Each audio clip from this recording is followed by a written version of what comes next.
Terima kasih saya ucapkan kepada semua hadirin kerana sudi hadir pada hari ini. Diminta kepada semua hadirin mohon bersabar kerana program kita akan bermula sebentar saja lagi. Thanks to all the participants who's coming today. Please be patient, this program will start a few minutes more. Diminta kepada semua hadirin mutekan mic anda ketika program dijalankan. Terima kasih.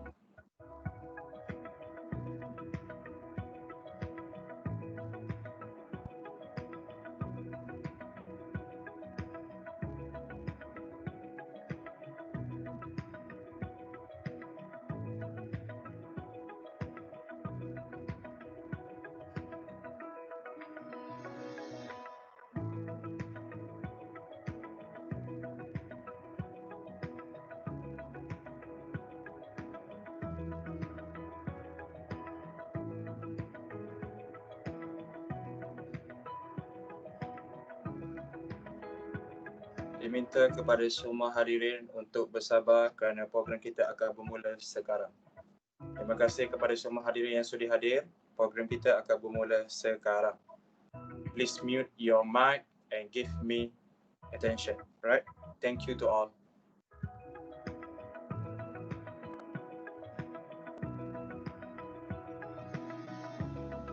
Can we start now, Mida?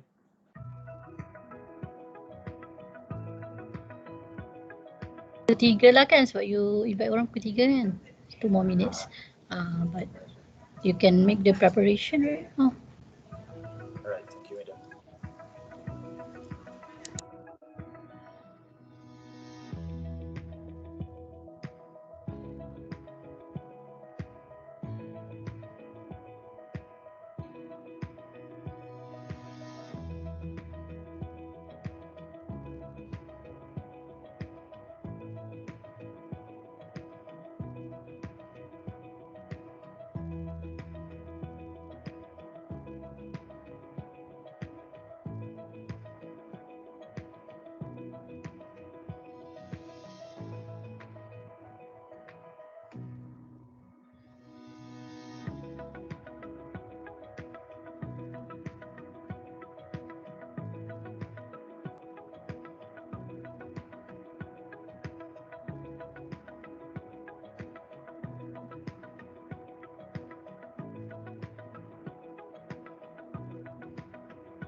Terima kasih kepada semua hadirin yang sudi hadir pada petang ini.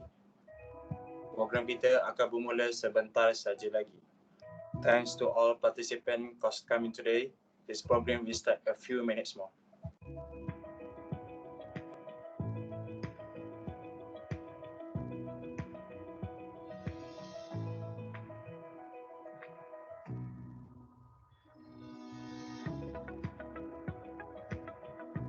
Okay, tanpa melengahkan masa, saya akan mulakan program ini. Bismillahirrahmanirrahim. Assalamualaikum warahmatullahi wabarakatuh dan selamat petang. Saya ucapkan kepada semua hadirin yang sudi hadir pada petang ini. Sebelum saya mulakan program ini, izinkan saya melafazkan serangkap pantun. Mencari timba si anak dara di bawah sarang burung tempua. Salam sembah pembuka bicara, selamat datang untuk semua. Terima kasih kepada semua hadirin yang sudi hadir pada petang ini. Saya ucapkan jutaan dan ribuan terima kasih saya ucapkan kepada Puan Azlina binti Nazri kerana sudi bersama kami pada petang ini. Tanpa melengahkan masa, saya menjemput Muhammad Syahrul Naim bin Muhammad Sapri untuk menyempurnakan acara pembacaan doa. Falyatafaddal mashkura.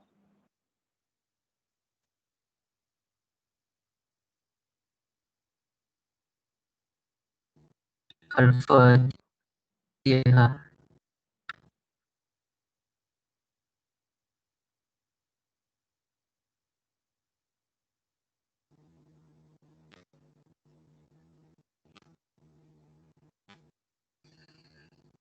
Bismillahirrahmanirrahim.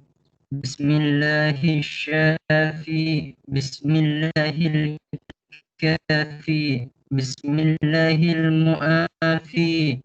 Bismillahilladzi la yadurru ma'asmihi syai'un fil ardh wala fis samaa'i wa huwas samii'ul 'aliim. Alhamdulillahi rabbil alamin. Wassalatu wassalamu ala asyrafil mursalin wa ala alihi wa ashabihi ajma'in. Allahumma innaka khallaqul azim, innaka sami'un alim, innaka ghafurur rahim, innaka rabbul arsyil azim, innaka al-barrul jawadul karim. Ya Allah, Engkaulah yang mempunyai segala kepujian. Engkaulah yang berhak menerima segala kepujian. Engkaulah yang berhak menerima segala kesyukuran. Engkaulah yang memiliki segala pemerintahan. Di tangan Engkau segala kebajikan. Kepada Engkaulah kembali segala urusan. Ya Allah, Allahumma ya Karim, ya Rahim, cucurilah rahmat dan rahimmu atas majlis yang diadakan pada petang ini. Berkatilah majlis pada petang ini dari awal hingga akhirnya. Ya fa'alu lima yurid. Kami juga memohon perlindungan daripadamu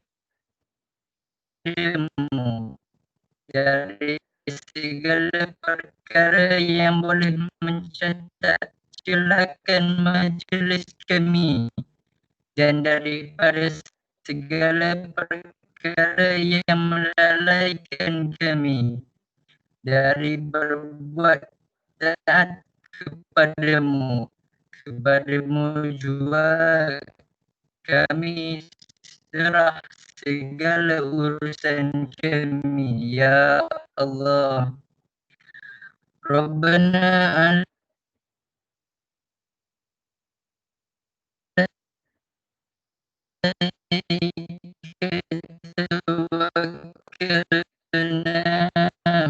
wa ilaika anabna wa ilaikal masir. Rabbana atina fid dunya hasanah wa fil akhirati hasanah wa qina adzaban nar. Wa sallallahu ala sayyidina Muhammad wa ala alihi wa sahbihi wa sallam. Walhamdulillahi rabbil alamin.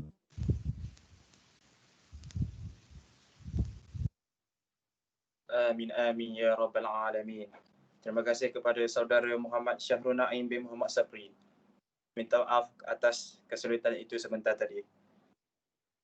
Tanpa melengahkan masa, saya akan teruskan majlis ini dengan memperkenalkan sedikit tentang biodata Puan Azlina binti Nazri. Puan Azlina binti Nazri telah dilahirkan di Kuala Terengganu dan membesar di negeri Selangor. Puan Azlina binti Nazri sekarang mengajar di DRB Highcom University of Automotive Malaysia semenjak 2013 lagi. Pernah practicing law for 4 years doing civil litigation and some convention matters. Pernah juga menjadi seorang lecturer di UiTM Melaka dan pernah menjadi seorang part-time tutor.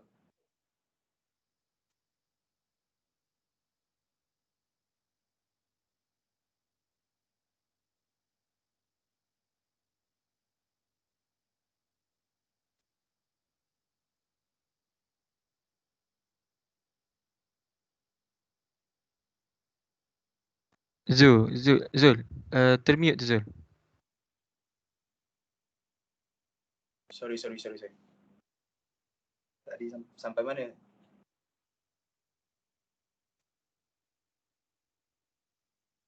Sekarang saya akan sambung majlis ini dengan memperkenalkan biodata sedikit tentang Puan Azlina binti Nazri. Puan Azlina binti Nazri telah dilahirkan di Kuala Terengganu dan membesar di negeri Selangor. Puan Azlina sekarang mengajar di DRB Highcom University of Automotive Malaysia semenjak 2013 lagi. Puan Azlina practicing law for 4 years doing civil litigation and some convention matters. Puan Azlina juga pernah menjadi lecturer dekat UiTM Melaka. Puan Azlina binti Nazri pernah menjadi part-time tutor at UKM, Universiti Kebangsaan Malaysia, mengajar company law. Puan Azlina mengambil ijazah pertama in law from UiTM and the second master in law from UKM, Universiti Kebangsaan Malaysia, and right now currently doing PhD at Universiti Kebangsaan Malaysia. Tanpa melengahkan masa, saya menjemput Puan Azlina binti Nazri untuk menerangkan atau merungkaikan apakah maksud di sebalik ataupun yang untuk merungkaikan tajuk kita pada hari ini, iaitu Employment Law for Entrepreneurs. Dipersilakan kepada Puan Azlina binti Nazri untuk. Okey, terima kasih Zul untuk perkenalan tadi. Okey, seperti yang Zul kata, nama saya Azlina. Ada tak okay, you want me to speak in English or in PM? Both, okay. Okay, because my slides will be in English, but I can mix. Sewaktu saya buat presentation, saya boleh campur lah sedikit. Okay, basically I was a lawyer for 4 years dulu. Pernah juga buat on employment case. At that time it was in industrial court.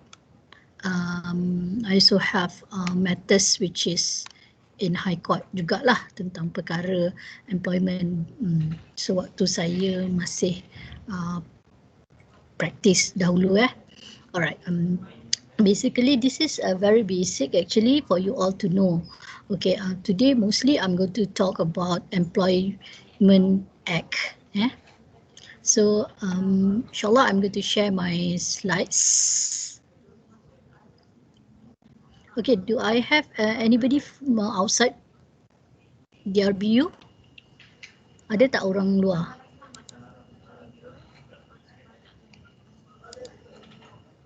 Okay, can you see my slides? Yes, madam. Boleh nampak slides. Clear tak suara saya before that? Clear, madam. Clear? Okay. This is basically a very basic one. What acts applicable Okay, apa akta yang perlu kita tengok dalam nak menentukan tentang employment law. Okay, kenapa employment law ni penting? Sebab okay, let's say if you nanti jadi entrepreneur, so you should know about all this act. Kena tahu. Sebab apa kena tahu? When you actually it is related to HR juga. Okay, dia related kepada HR because HR akan berbalik kepada Employment Act, okay, Industrial Relation Act, Holidays Act, Weekly Holidays Act. Okay, yang kecil-kecil ni saya tak tengok nanti Income Tax Act, okay, Children and Young Person Employment Act, Employees Provident Fund Act, Employees Social Security Act, Minimum Retirement Age Act 2012, National Wages Consultative Council Act 2011, okay, Employment Insurance System atau EIS Act 2017, and then Minimum Wages Order 2016 dan ada yang baru 2020. So inilah senarai-senarai dia. Ada yang dah pernah masuk kelas law saya tak? Siapa yang pernah belajar law? Tak pernah lagi Ada kot? Alright. What is Employment Act? Okay, kat sini kita tengok Employment Act.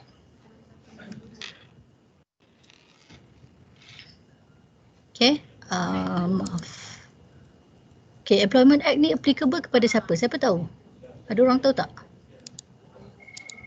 Pekerja, madam. Pekerja. Pekerja. Pekerja macam mana tu? Sorry. Pekerja dan majikan. Pekerja dan majikan. Okay. Pekerja dan majikan tu, okay. Dia, kalau kita baca Employment Act ni adalah dia applicable kepada mereka yang mempunyai gaji RM2,000 ke bawah. That's why saya sentuh Employment Act ni untuk entrepreneur, sebab biasanya kadang-kadang kita masa ambil orang bekerja, kalau kita baru start jadi entrepreneur, kita jarang bagi dia atas RM2,000 lah especially kalau kerja yang biasa. Tak tahulah kalau you buka company besar, tiba-tiba you nak start bagi RM3,000 mungkin gaji, tapi untuk biasanya kalau syarikat kecil-kecil ni dia belum bagi lagi lah. Okay, tapi nanti I don't know how much is the rate for degree holder sekarang. Berapa rate? Maybe 18 something. Degree holder. Degree holder. Yes. Oh, degree holder fresh graduates lah. Okay. Lebih kurang lah. Saya rasa dalam 1,800-2,000 kot. Depends, kalau company besar mungkin dapat 2,500. Tapi lebih kurang zaman saya je tu. Okay. So 2,000 ke bawah. But ada juga second, dia kata a person who irrespective of the amount of wages he earns in a month has entered into contract of service with an employer in pursuant which dia engage in manual labour. Alright. Maksudnya dia buat kerja-kerja buruh lah. Okay, walaupun gaji dia mungkin lebih besar daripada 2,000 tu, tapi dia masih seorang buruh, dia dikira sebagai di bawah Employment Act. Okay, dan yang kedua, if he is engaged in the operation or maintenance of any mechanically propelled vehicle operated for the transport of passengers or goods or for reward for commercial employment purposes. Okay, ni contoh pemandu lori. You rasa orang yang bawa lori ke trailer tu gaji dia besar tak? You rasa besar? Besar, madam, besar. Besar kan? Gaji dia besar sebenarnya. Saya pernah dengar Sebab ada orang, dia ada risiko. dia kadang-kadang gaji dia sampai 7-8 ribu, tapi dia still pakai Employment Act. Dia still bawah ni walaupun gaji dia lebih pada 2,000. Right. And then his number 3, he supervise or oversees other employees engaged in manual labour employed by the same employer and throughout the performance of their work. Ni supervisor lah. Alright, dan nombor 4, he's engaged in any capacity in any vessel. Ni yang kerja kapal, okay, yang tak termasuk dalam akta-akta yang disebutkan di bawah itu, ataupun dia engage as a domestic servant. Alright. Okay, so Employment Act ni applicable untuk orang-orang yang begitu. Okay, apa jadi kalau orang tu, contohlah macam saya masuk di RB Highcom sebagai lecturer, of which saya punya taraf di sini adalah senior executive. Dari segi bisnes lah. Okay, senior executive. Adakah saya tertakluk pada Employment Act? Tahu tak? Rasa tak, madam. Tak tak. Tapi saya akan subject to Industrial Relation Act. Dan saya ada kontrak. So kontrak saya tu akan menentukan apakah sebenarnya terms dalam pekerjaan saya lah. What are the terms in my employment contract akan ada dalam contract that I sign. Section 10 kata, such contract of service of employment shall be in writing if the period of employment is more than a month. Maksudnya nanti when you become an entrepreneur, you nak ambil orang bekerja, what you have to do is to put the contract in writing. kena buat dalam bentuk bertulis. Okay, siapa yang pernah masuk kelas law saya, dia akan tahulah kontrak tu boleh bertulis, boleh oral. Tapi untuk employment, dia mesti bertulis kalau you ambil dia bekerja lebih daripada sebulan. Ada ke orang nak ambil kerja kurang daripada sebulan? Mungkin ada part-timers. Jadi dekat sini you kena tengok dan saya lupa nak bagi tahu. Sebenarnya ada perbezaan antara contract of service dengan contract for service. Alright, contract of service ni maksudnya syarikat berkenaan ambil kita bekerja untuk dia. Okay, contract of service memang diperlukan servis tu. Maksudnya contoh you buka kafe, you nak ambil tukang masak. So tukang masak tu akan ada contract of service dengan you. Okay, that is contract service. Tapi dia ada juga contract for service. Contoh, you nak buka cafe tadi, you nak renovate cafe you. So, apa you buat? Apa you buat? Untuk cafe tu, nak renovate ni. You akan lantik kontraktor. Okay, kontraktor ni ada contract for service. Dia adalah orang luar yang you ambil untuk buat kerja untuk you. Tapi dia tidak bekerja dengan you. Okey, itu beza dia. So, contract of service ni adalah orang yang kita ambil bekerja dengan kita.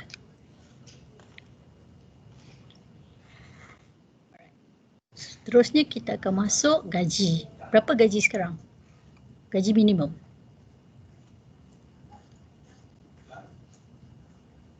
$1,200 madam. 1,200 tu 1,000 something Okey, yang paling latest adalah minimum wages order 2020 di mana kawasan bandaraya gaji bulanan dia adalah 1,200. Okey, so dia ada dekat situ juga kadar harian dia di mana kalau dia bekerja 6 hari seminggu, gaji dia sehari adalah RM46.15.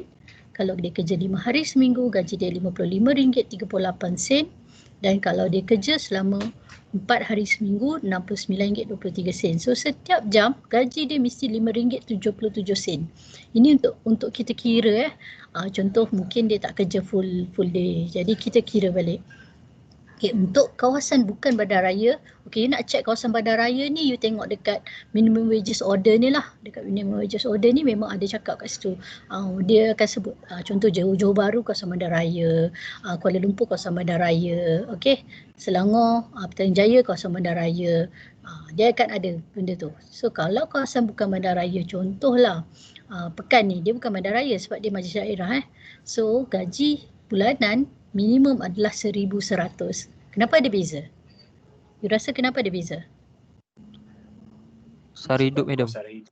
Kos sara hidup. Mungkin kat Pekan ni sewa rumah murah sikit berbanding dengan KL. So 1,100. Dan so 6 hari bekerja, gaji harian dia adalah RM42.31. 5 hari bekerja RM50.77. 4 hari bekerja RM63.46.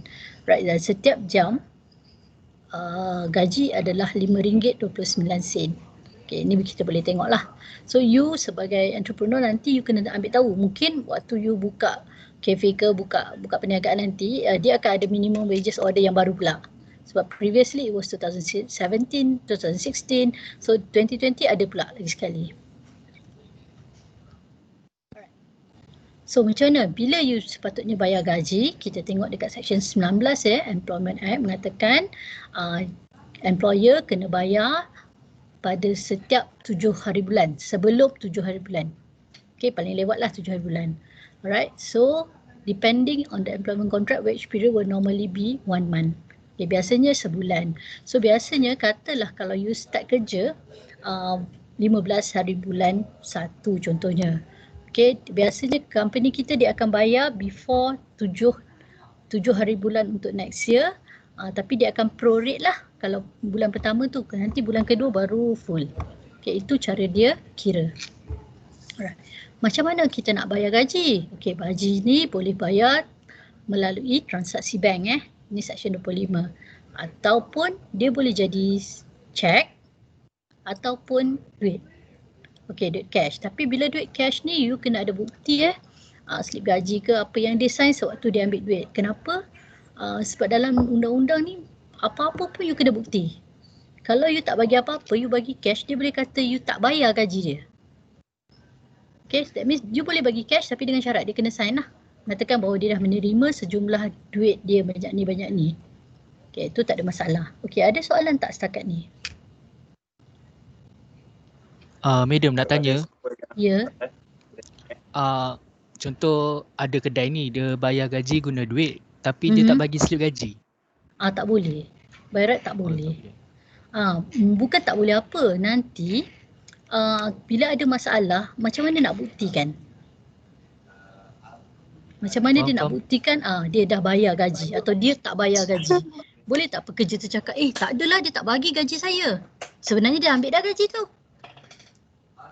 Oh, maksudnya kena ada hitam putih lah. Yes, kena ada hitam putih. Apa-apa pun kalau dalam undang-undang lah, saya selalu pesan kalau dalam undang-undang apa-apa pun kita kena ada bukti. Sebab kita pergi mahkamah, kita tak boleh cakap, saya ada bagi pinjam duit kat orang ni.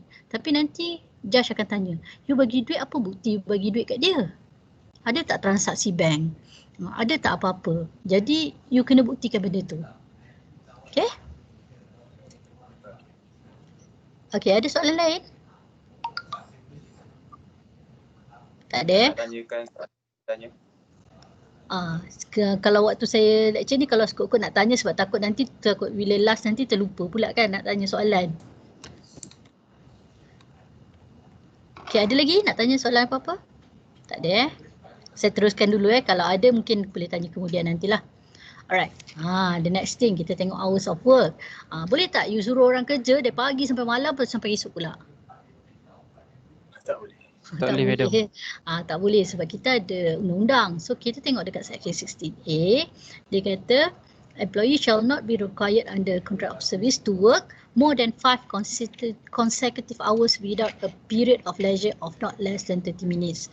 Maksudnya you tak boleh 5 jam tanpa sebarang break. Sebab tu biasanya kita punya lunch tengah hari kan. Sebab ni lah, sebab break. Alright, kena ada break. At least 30 minit. Tapi biasanya company akan bagi sejam. Sebab sejam tu kita nak makan, kita nak solat. Okay, tapi dalam setengah keadaan juga dia ada yang break dia tak sama macam kami di sini lecturer contohnya lah. Kami break kami antara pukul 12 tengah hari hingga pukul 3 petang. Ambil mana-mana sejam in between. Sebab kenapa dia buat macam tu? Sebab kadang-kadang ada lecturer dia ada kelas tengah hari. So dia tak boleh pergi pukul 1 tu. Dia kena pergi pukul 2. Okay, ataupun nanti ada lecturer dia ada kelas pukul 1 sampai 3. Jadi dia boleh pergi break waktu pukul 12 sampai pukul 1. So ada dekat situ ada flexibility tapi mesti ada break. Alright. Then you tidak boleh kerja more than 8 hours a day. Sebenarnya ini yang kalau ikut gaji asas. Right? Nombor 3, in excess of a spread over of 10 hours in one day. Okay, tak boleh kerja lebih pada 10 jam sehari. And then more than 48 hours in 1 week. So dia ada kiraan dia. Okay, seminggu tak boleh lebih pada 48 jam. Sehari tak boleh lebih pada 10 jam, tapi mungkin hari ni dia kerja 10 jam, nanti hari yang last dia kerja 8 jam je. Mungkin ada macam itulah. Right.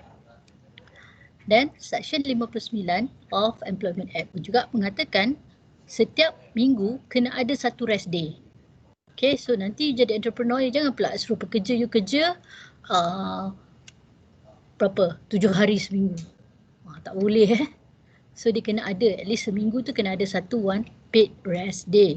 Kecuali kalau diperlukan bekerja, nanti kita tengok berapa. Okay, kat bawah tu dia kata kalau dia kena kerja pada rest day dia, dia kena dibayar 2 kali ganda daripada gaji dia. Okay. Alright, ada soalan kat sini apa-apa? Madam. Ya. Contoh kalau kita kerja ikut jam kan? Ya. Break tu dibayar ke tak dibayar? Sepatutnya di break ni you mean you part time ke apa? Macam tak ada part time. Maksudnya, Boleh lah part time. Boleh lah part time. Kalau part time biasanya dia orang tak kira break tu, dia kira waktu you bekerja. Sebab biasanya part time ni you tidak buat straight kan satu hari. Ada ke you kerja part time tapi straight 1 hari? Tak ada. Kalau more than 5 hours, sepatutnya kena ada break lah. Okay, tapi biasanya kalau part time ni, contohlah kalau you kerja MACD kan, kalau you part time, I rasa you tak kerja more than 5 hours. Betul tak? Betul. Ke saya ada salah? Ada. So biasanya dia akan kira gaji you waktu bekerja je lah. Atau kalau contoh runner yang hantar makanan, biasa dia per delivery kan? Biasa delivery. Dia kira per delivery, sekali hantar berapa ringgit, sekali hantar berapa ringgit. Itu dah dikira lain lah. Okay, ini so kalau basically kira untuk yang full time. Okay, Okay, kalau yang part time dia akan bergantung kepada kontrak dia.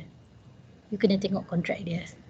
Okay, basically apa yang saya bercerita kat you, biasanya company lah kalau dia establish, dia akan ikut benda ni dah dalam kontrak dia.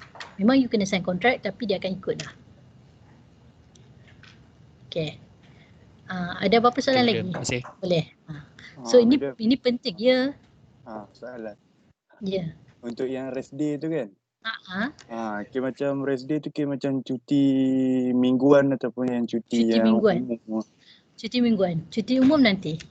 Kita tengok cuti umum. Okay, cuti mingguan yang maksudnya setiap minggu memang kena bagi. Dan kalau kerja kena bayar lah twice. Okay, contohlah macam suami saya dia kerja chef kan. Dia ada rest day dia sendiri tapi rest day dia bukan weekend. Contoh dia, rest day dia hari Isnin.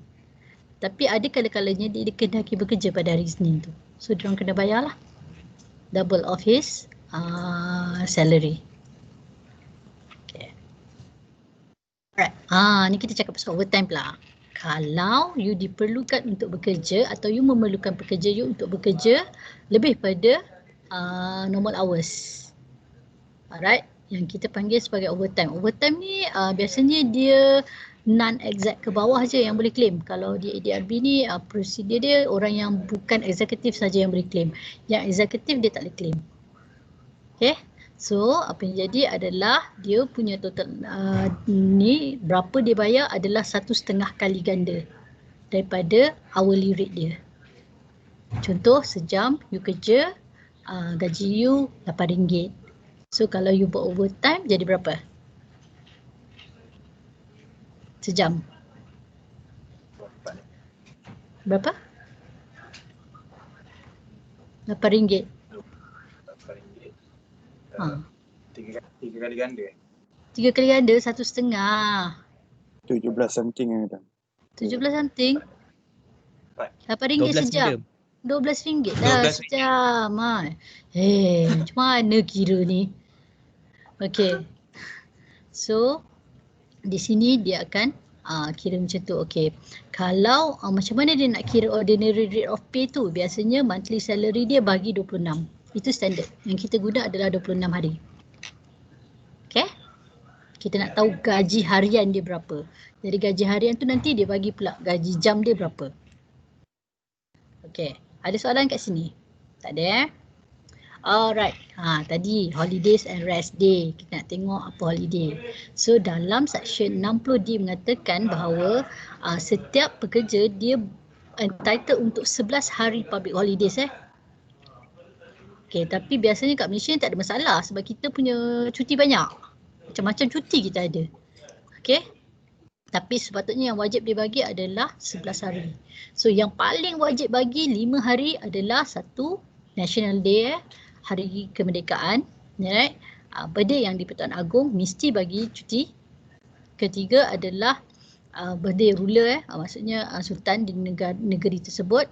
Hari Pekerja atau Hari Buruh, that is 1st May, and then Hari Malaysia. 5 hari ni wajib. Okay, ada soalan kat sini tak? Madam. Nak tanya, kalau student di macam mana dia punya ter-apply ke dia punya holidays dan rest day tu? Tak. Untuk student tidak. Okay, untuk pekerja, siapa yang bekerja saja. Okay. Thank you, madam. Alright. Tetapi biasanya you belajar ke hari-hari yang tu? Tak kan? Hari-hari pula Assignment, belajar. madam. Assignment je lah. Assignment tu standard lah. Tapi saya dulu waktu saya buat master di UKM, kita part time kan. Ada waktu-waktu tak silap saya masa tu Christmas. Saya kena datang untuk presentation. Tapi lecturer tanya kita dulu lah, are you okay or not? So kita kata okay lah, take the whole day. Kita datang untuk presentation. So terpaksa lah. Korbankanlah hari cuti tu. Okay. Alright. Next. Okay, ni 5 hari yang wajib dia bagi. The next is untuk dapatkan 11 total dia 11 hari, lagi 6 hari tu you boleh ambil. Itulah sama ada birthday of the Prophet of Muhammad sallallahu alaihi wasallam, okay. Then ataupun Chinese New Year kalau you ambil 2 hari. Alright, Wesak Day, hari Wesak boleh. Hari Raya Puasa pun boleh, Hari Raya Haji boleh, Deepavali, Christmas Day, Nuzul Quran. Okay, so ada hari-hari yang memang boleh diambil lah daripada di sini. Okay, ada juga yang bagi lebih pada 1 hari. Ada yang awal Ramadan pun cuti kan. So biasanya kat Malaysia ni memang tak ada masalah sangat, kecuali nanti you kerja memang you punya employer ataupun you sebagai employer you kena tahulah benda ni. So wajib dia 11 hari. Okay, ada soalan kat sini?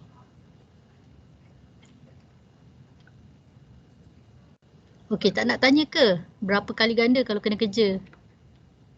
OT madam. Kalau OT hari OT, cuti okay. ni. Kalau 5 hari, yang 5 hari kat atas tu biasanya dia akan bayar 3 kali ganda. Dia kena bayar 3 kali ganda daripada gaji. Right, yang kat bawah 2 kali ganda. Biasa je lah.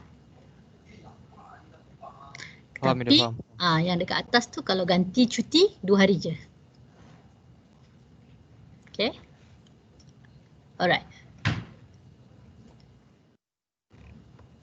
Ni yang saya cakap tadi, rest day tadi, section 69. Okay, annual leave. Okay, kita nak tengok pula berapa hari setahun yang you boleh cuti sebenarnya, yang dapat cuti.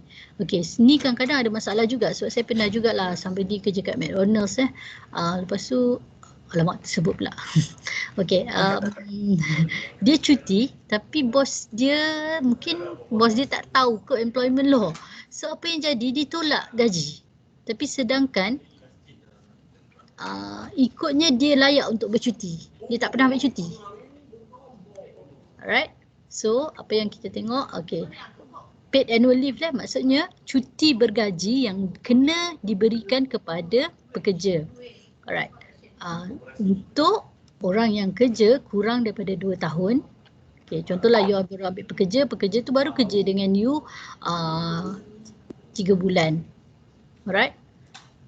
Ataupun setahun lah. Setahun you kena wajib kena bagi kat dia 8 hari setahun. So dia kena ada cuti dia 8 hari setahun. Okay. Untuk yang kerja antara 2 tahun hingga 5 tahun, you kena bagi at least 12 hari. Dan kalau lebih pada 5 tahun, dia dah kerja dengan you lebih pada 5 tahun, you kena bagi 16 hari. Okay, macam saya kat sini, saya dah dapat lagi banyak lah daripada ni. Okay, saya dapat, tak silap saya 24 hari setahun cuti saya. Cuti bergaji yang kita panggil sebagai annual leave. Okay, annual leave ni termasuklah nanti kalau tiba-tiba kena ambil emergency leave, dia akan tolak jugalah daripada sini. Okay, boleh Next, we're going to look into sick leave. Okay, cuti sakit. Cuti sakit kalau you tidak perlu masuk hospital berapa hari.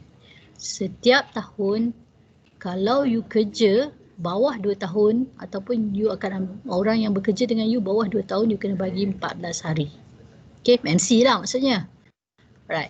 Dan kalau 2 tahun ke 5 tahun, you kena bagi 18 hari. Kalau lebih pada 5 tahun, you kena bagi 22 hari. Okay. Dan kalau dia dimasukkan hospital, you kena bagi dia 60 hari. Okay, maksudnya kalau dia perlu di hospitalize lah. Okay, ada soalan tak kat sini? Yang ni kalau macam untuk perempuan lah madam. Kalau bukan. dia bekerja. Bukan untuk semua orang. Perempuan nanti dia ada maternity leave. Okey. Ini kalau dia punya majikan tak bagi cuti, boleh dikenakan denda tak? Okey, you boleh report dekat Jabatan Buruh sebenarnya.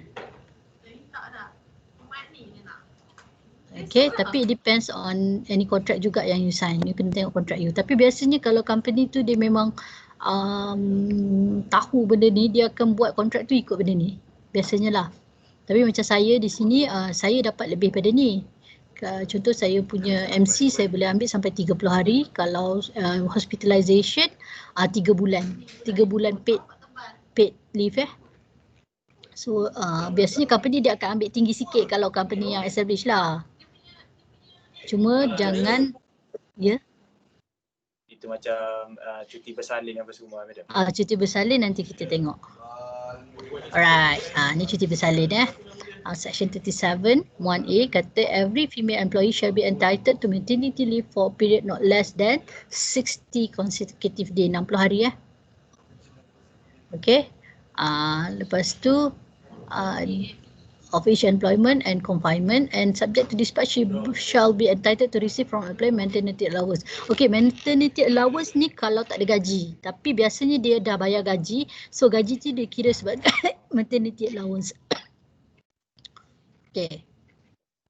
Boleh, maksudnya kalau dia, kalau katalah pekerja perempuan tu waktu tahun tu dia dijangka bersalin, okey, so dia memang dapat 60 hari ni. Tapi sebelum dia bersalin tu contohnya dia ada sakit ke, dia kena masuk hospital ke, okey, so kalau masuk hospital 60 hari. Tambah lagi 60 hari ni. Faham? Sebab ini maternity leave. You tak boleh main tolak pula. Nanti yang tu campungan ni, dia sama je 60 hari, tak boleh. Dia lain-lain. So dikira lain-lain. Ataupun tengoklah berapa hari. Kalau dia tak hospitalized, kita tengok tadi mungkin 8 hari, mungkin 14 hari, mungkin 22 hari. Kita tengok pula entitlement dia di situ. So maksudnya tadi contoh kalau 22 hari campur 60 hari pula lah. 60 hari ni maternity leave lain. Okey, faham? Ada tak yang macam terkonfuse ke kat sini? Madam. Ya. Macam mana untuk cuti lelaki yang ada perempuan isteri bersalin? Okay, paternity leave. Paternity leave biasanya company akan bagi. Tapi saya rasa dia bukan under Employment Act, dia ada dalam regulation yang lain. Biasanya dia bagi 3 hari kalau tak salah saya. Paternity leave dia panggil. So dia dapat cuti macam tu lah. Retirement age. Sorry. Retirement age 60 saya ni. Okey. Ni adalah by minimum retirement age 2012. Okey, untuk syarikat swasta 60 tahun. Boleh kalau nak, sebenarnya tak ada masalah kalau pekerja tu nak retire awal daripada 60. Dikira sebagai berhenti lah. Retire tu 60. Okey. Kalau government dia lain sikit, dia ada yang sign 56, 58 dengan 60. Depends dia nak yang mana. Alright, employment of child and young person. Kenapa penting? Okay, kita tengok pula Boleh tak orang muda kerja? Budak-budak kerja? Tak boleh. Tak boleh? Sebenarnya boleh. Dia kena berapa jam tak ingat, dia ada had. Dia ada had dia kan. Okey, sebenarnya boleh. Dia boleh kerja dan apa jenis kerja yang dia boleh buat. Alright, dekat sini child tu maksudnya any person who has not completed his 15 year of age dia tak cukup 15 tahun lagi. Alright. Young person juga bukan child, okey, maksudnya dia antara 15 hingga ke 18 tahun. Itu adalah young person. Okey, kenapa you rasa kenapa dia 15 tahun ke bawah ni, kenapa? Ataupun orang yang mungkin 15 tahun ke atas tu boleh kerja? You rasa macam mana? Ada tak orang tahu? Tak tahu. Okey, sebenarnya zaman saya dulu, zaman saya sekolah, kita sekolah you pernah dengar SRP. SRP ni equivalent to PMR lah. Pernah. SRP. Saya last batch kot yang ambil SRP. Alright. Apa yang jadi SRP tu, kalau kita tak lulus SRP kita naik tingkat tempat. Okay, ada orang dia ambil dah banyak kali dah SRP tu tak lulus. Jadi dia kena kerja. Ataupun dia ambil sekali tak lulus, mak dia kata kerja je. Atau parents dia kerja. Sebab tu saya rasa dia letakkan yang person tu memang boleh kerja. Sebab lepas pada 15 kita ambil SRP umur 15 tingkatan 3. Kadang-kadang ada orang tak cukup 15 lagi. Mungkin dia birthday dia lambat sikit kan. So that's why yang person ni sebenarnya dia boleh kerja. Dulu ada je orang habis SRP dia kerja. Okay. Dan kita yang paling takut dulu lah waktu zaman saya, kalau takutnya mak kita akan cakap, kau kalau tak pas SRP nanti aku bagi kahwin. Okay, sebab tu kita belajar. Betul. Dulu mak-mak itulah buat dia. Dia tanyalah. Okay. Best apa kahwin? Ada orang kahwin. Ada. Zaman-zaman saya ada je orang perempuan yang kahwin lepas SRP. Dah tak Best lulus. apa kahwin? Best. Yelah kalau dapat orang yang okey, kalau dapat orang yang kaya. Kena dapat orang tua habis. Orang dua kalau dia responsible tak apa. Kalau dia tak responsible. Kan? Dah lah you kahwin awal-awal lepas tu tak ada, you tak kerja, tak nak cari duit sendiri. Lain lah kalau orang yang dah bekerja ni lain sikit. Alright, okay dah habis tu cerita dulu. Alright. Tu seling-selingan saja. So sekarang ni dia kata no child or young person shall be required or permitted to be engaged in any hazardous work or any employment other than those specified in this section. Okay, dia tak boleh kerja kilang yang macam hazardous lah, yang membahayakan ataupun kerja-kerja yang macam terlampau berat. Okay, so the second child may be engaged in the following employment involving light work. Kerja yang ringan, suitable to his capacity in any undertaking carried on by his family. Okay.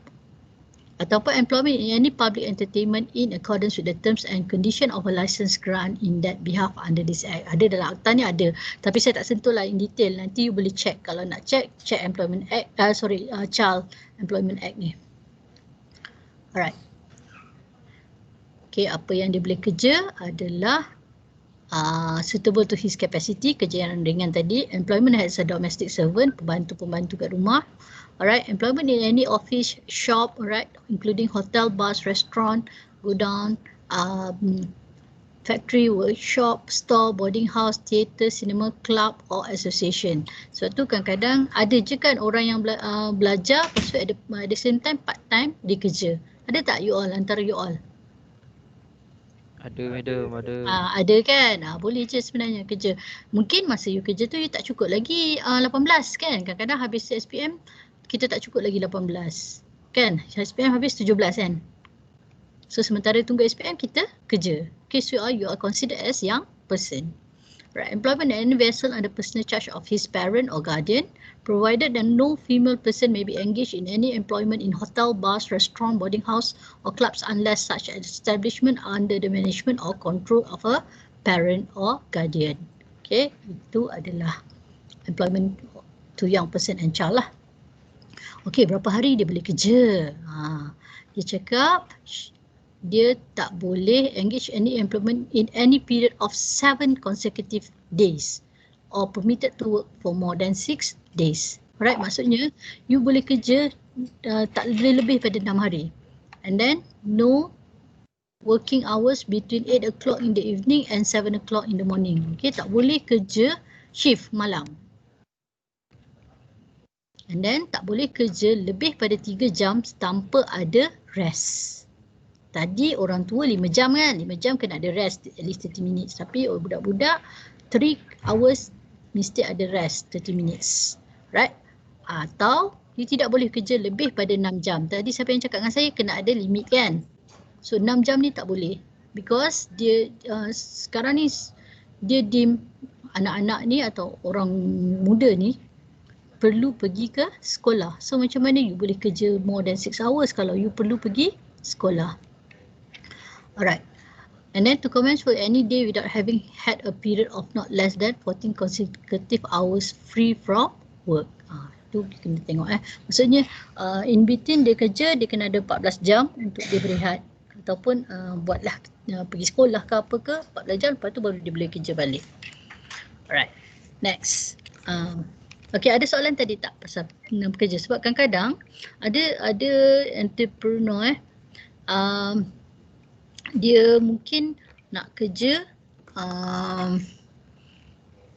dia ambil pekerja yang bawah umur ni lah. Tapi sebenarnya boleh, cumanya kena jagalah kerja apa yang you nak bagi, berapa jam, you kena tahulah. Ada yang macam mungkin dia kerja part time kan. Okay, next EPF. Okay, tadi kita cakap tentang gaji minimum. Sekarang ni EPF. Kena tak bayar EPF ni? Kena This is by virtue of section 41. You kena bayar berapa jumlah dia bergantung. Berapa persen daripada gaji. Sekarang yang latest untuk zaman-zaman COVID ni, untuk employee kita punya percentage tu dah turun. Okay, previously dulu 13% turun kepada 11% dan untuk 2021 dia turun lagi kepada 9%. You rasa kenapa dia turunkan?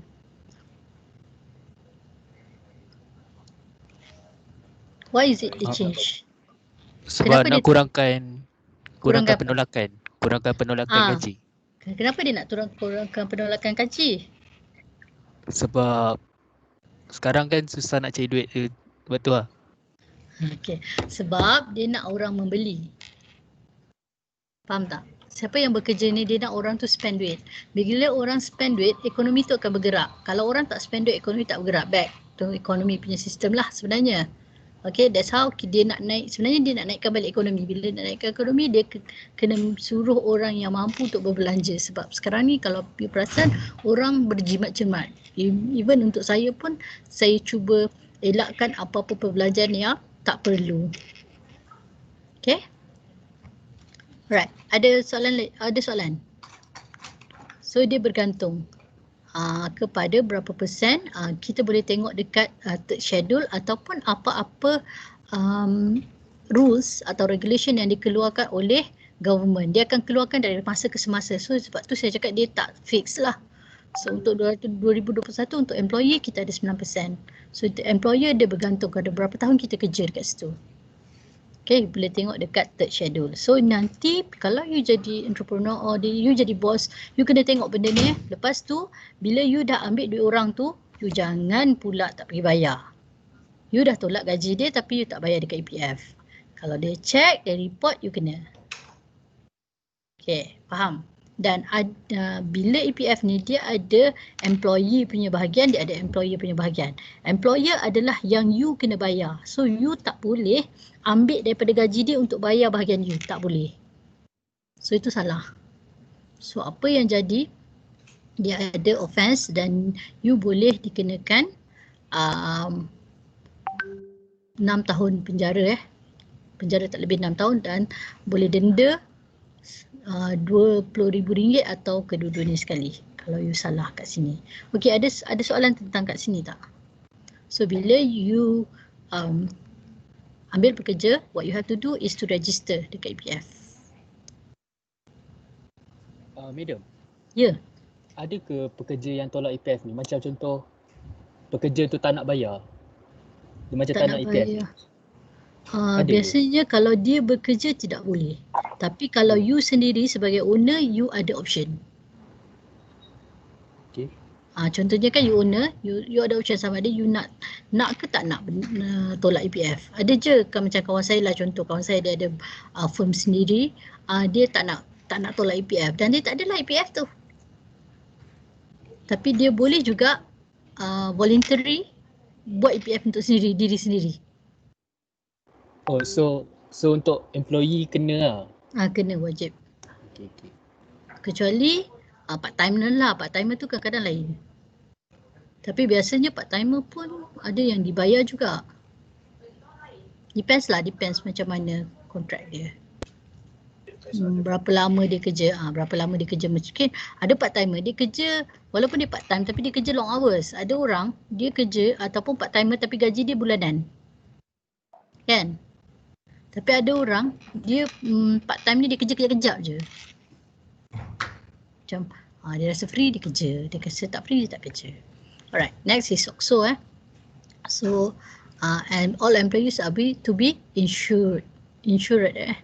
So maksudnya you kena bayar. Selalunya tak mahal pun, berapa ringgit je benda ni So ni kena, right?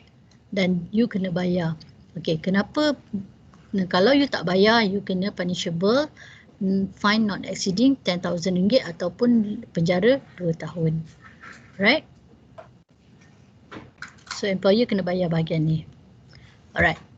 Yang ni yang baru EIS, Employment Insurance System. Maksudnya dalam 2017 ni Section 12 of this Employment Insurance System Act, dia mengatakan an insured person who considers that he has lost his employment shall submit an application for claim for benefits to the organisation within 60 days from the date he considers that he has lost his employment.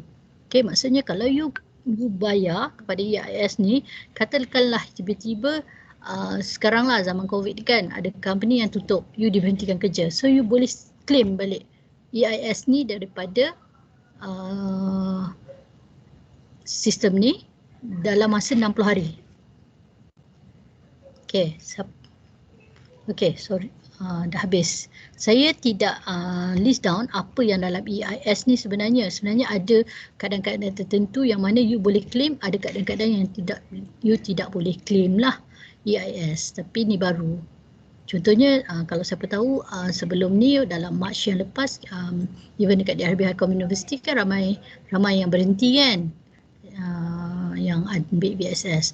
So dulu VSS you tidak boleh ambil EIS, tapi sekarang ni VSS you boleh claim. So mereka pergi ke sana claim for this insurance lah, kehilangan kerja.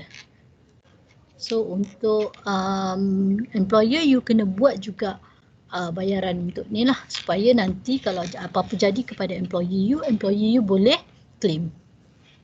Okay, ada soalan apa-apa tak nak tanya? Tak ada. Tak ada. So faham tak? Okay, basically yang ni adalah basic sahaja. Saya tidak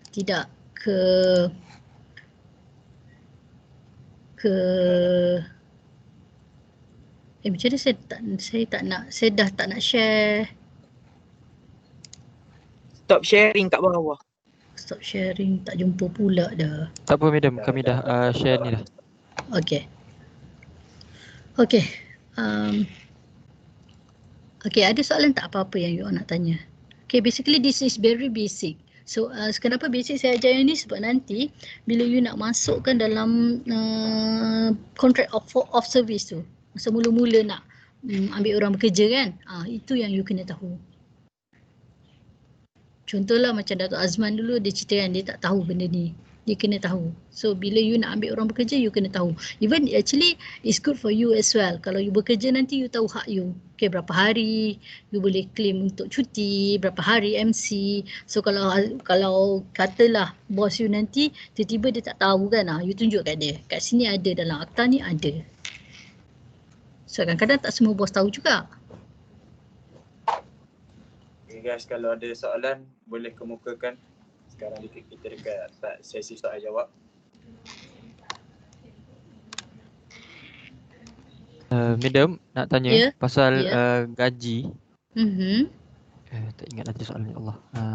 Tak apa. Okey dah, saya tukar sekejap VSS. Pasal VSS saya nak tahu macam mana menjadikan seorang itu mendapatkan VSS tu.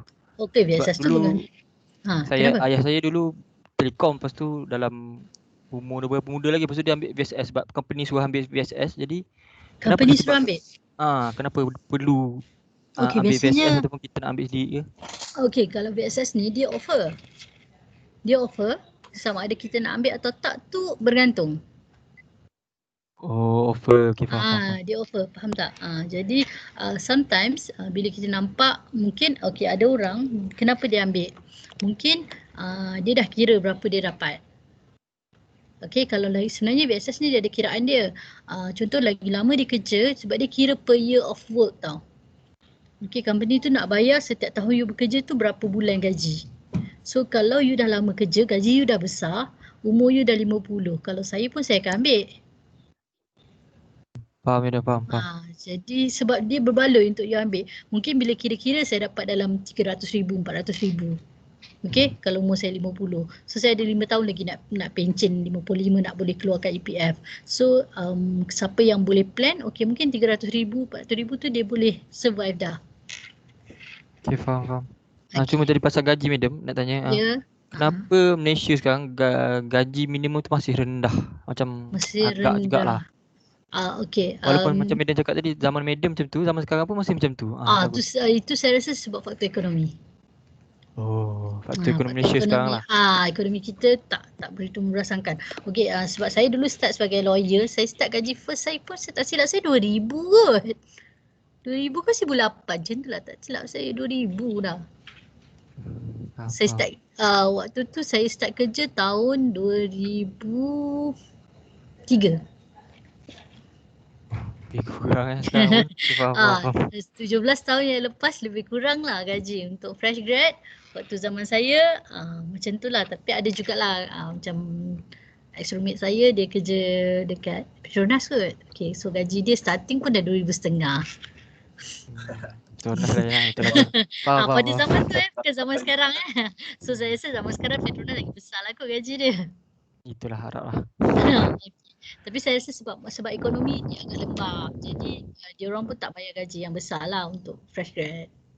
That's why you pun kena belajar entrepreneurship. Kenapa? Sebab you pun tak tahu you akan dapat kerja ke tak nanti. Betul tak? Betul. That's why kita belajar semua ni. Alright. So ada lagi tak soalan apa-apa? Ada soalan lagi guys? Boleh tanya terus. Tak ada. Okay. Saya tidak masuk dalam Industrial Relation Act sebab Industrial Relation Act ni dia lagi panjang pula lah. Tapi what I can tell you is that kalau you ada masalah apa-apa, you boleh buat report kepada pejabat buruh sebenarnya. Kalau adalah berkenaan pekerjaan you yang tak puas hati atau orang it has been so oppressive lah. Maksudnya teruk sangat tempat kerja you tu sampai dia oppress you. Okay, actually you boleh buat report. Cuma itulah. Ya, Faris. Soalan saya untuk madam, kenapa madam memilih untuk menjadi lecturer daripada menjadi seorang lawyer? Seorang lawyer, okay. One of the factor dah tua kot, stress. Okay, sebenarnya saya enjoy je jadi lawyer dulu, tapi adalah faktor kesihatan sedikit, I have to reduce my stress level kan.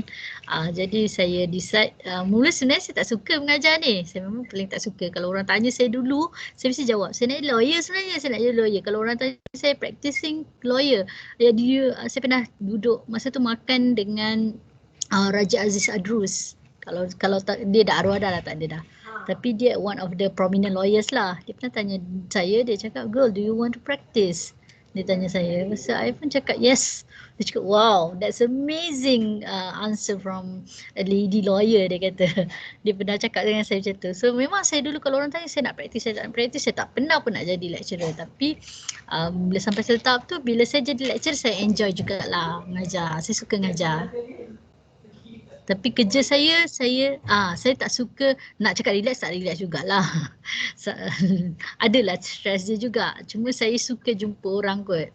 Saya bukan orang yang jenis boleh kerja dalam office yang duduk je buat kerja. Tak boleh. Okay, so at least saya jumpa you all. Kalau sekarang pun kita tak jumpa face to face, kita boleh interact pun dah very happy to me lah.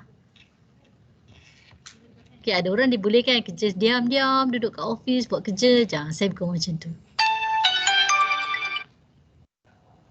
Okay, ada soalan lain lagi? Yes. Kalau ada boleh tanya terus. Kalau ada boleh tanya. Okay, so far you all faham tak tentang perkara-perkara ni? Membantu tak you all? Membantu madam. Faham madam. Faham kan? So saya rasa penting sebab kita tak belajar sebenarnya dalam business law, benda ni tak belajar sebab kalau nak masukkan dalam business law dia banyak sangat sebenarnya. Tapi dalam siapa ada belajar HR? Ada orang yang dah belajar HR? Human resource. ada student FOB dalam ni. Student mungkin student FOB belajarlah. Student ni tak belajar kot, student engineering. Tak belajar kan? Okey, ada soalan lain lagi nak tanya? Ya, tak ada. Tak ada. Dah faham lah. Ke pening-pening? Pening-pening, blur-blur. Dia macam masuk line sikit lah. Masuk line sikit maksudnya? Daripada 5 tu. Sebenarnya benda ni penting sebab you tahu hak you. Nanti you kerja kan, you akan tahu hak you. At least lah, kalau you nak jadi entrepreneur pun you tahu, okay, apa yang you kena buat. Okay, sebab dia generous ni, employment law ni generous untuk semua orang. Sama ada you nak kerja atau you nak bagi orang kerja pun you kena tahu. Supaya nanti tak kena lah apa-apa, tak kena denda contohnya, tak kena tangkap tiba-tiba, oh salah pula kan bagi gaji murah. Tak nanti boleh share slide dekat dalam grup WhatsApp pun, nanti boleh baca. Boleh. Ataupun siapa-siapa nanti ada soalan nak tanya apa-apa ke, boleh refer kat saya jugalah kalau ada isu-isu. Sebab kalau siapa yang tahu, sebenarnya saya, basic saya law kan, saya dah pernah introduce kat you. So saya basically saya ajar business law. So kalau ada apa masalah ke, okay boleh je nak consult. Okay, maybe you nak WhatsApp ke, you nak call ke. Selalu dulu kadang-kadang sudah bila ada problem dia datang jumpa saya. Saya boleh datang campus lah. Madam law bahagian mana dah? Ya? Madam law bahagian mana? Bahagian mana? Saya buat civil litigation. Civil litigation ni lebih kepada kes-kes civil yang tentang kontrak contohnya, tentang ada yang banking juga saya buat, employment saya buat juga dulu. Saya tidak berapa suka kriminal, tapi saya pernah lah tolong kawan saya, tolong ayah saya. Tapi saya assist je lah, saya duduk kat situ dan diam. Kalau pergi court saya tukang tulis je lah kan. Ada jugalah saya kena pergi 1-2 kes tu, waktu ayah saya pergi haji tu saya kena ganti dia, saya pergilah, tapi pergi sekat ganti je. So saya punya kawan dulu YB yang dekat Melaka tu, siapa nama dia? Syamsul Iskandar, YB Syamsul Iskandar. Dia dulu selalu juga bawa saya ikutlah sebab dia suka buat kriminal, dia lawyer tu. So dia suka buat kriminal, so dia suka buat criminal law. Jadi saya ikutlah dia pergi tu. So dia cakap, bangun lah cakap. I diam je kat situ. Tapi I ikutlah. I nak tengok macam mana dia conduct case. Dia memang pandai lah kriminal. Saya kriminal saya tak pandai sangat. Saya tak suka. Sebab kadang-kadang kan jumpa orang yang macam rogol orang lah apa. Saya tak suka. Takut lah? Bukan takut, saya tak suka. I just don't like it. Okay. Ada lagi soalan? Saya buat juga agreement sikit-sikit lah dulu. Saya pernah buat agreement jual beli tanah. Adalah juga sikit-sikit. Okay, ada soalan lain?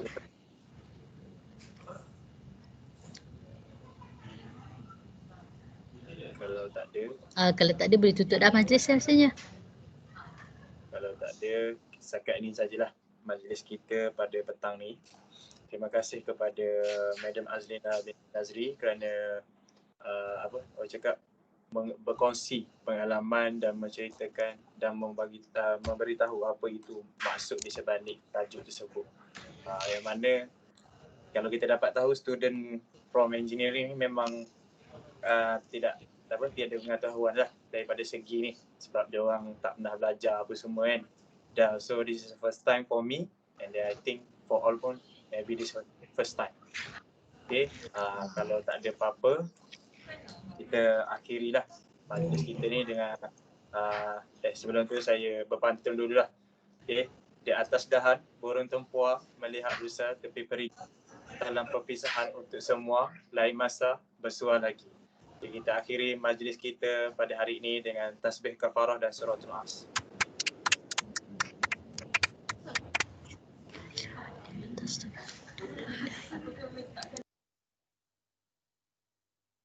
Amin.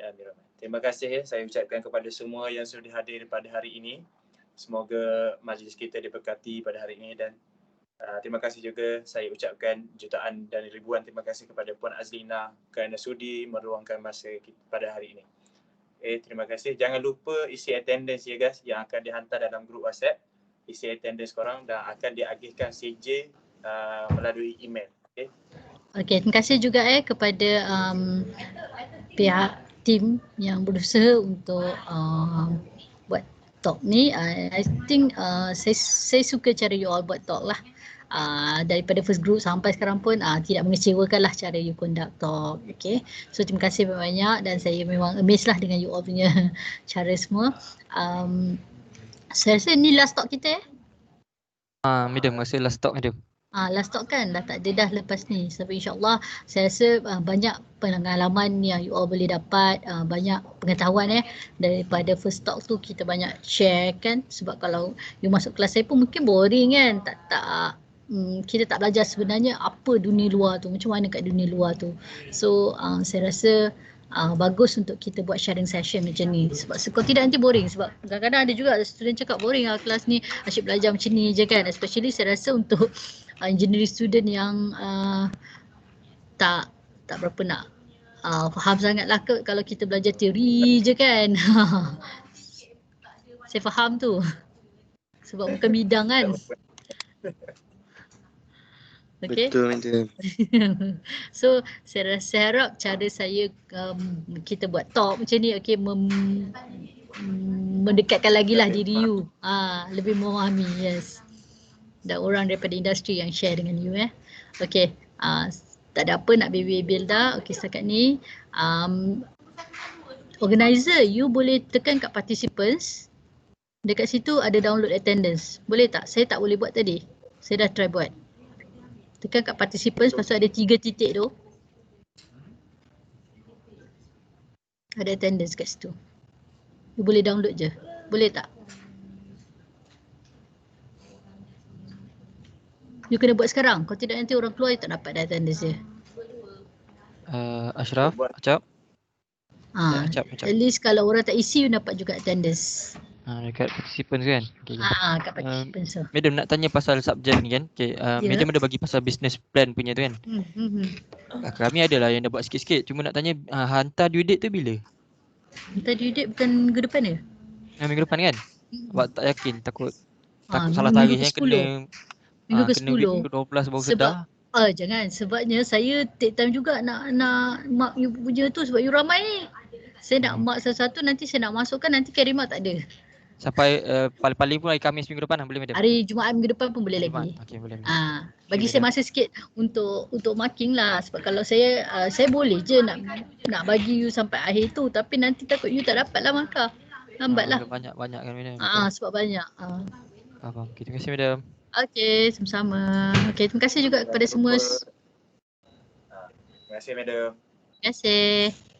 Jangan lupa isi attendance je guys. Terima kasih. Alright. Terima kasih madam. Nanti jumpa lagi. Bye-bye. Lepas Zul. kemas tau. Sumbat Sumbat lah.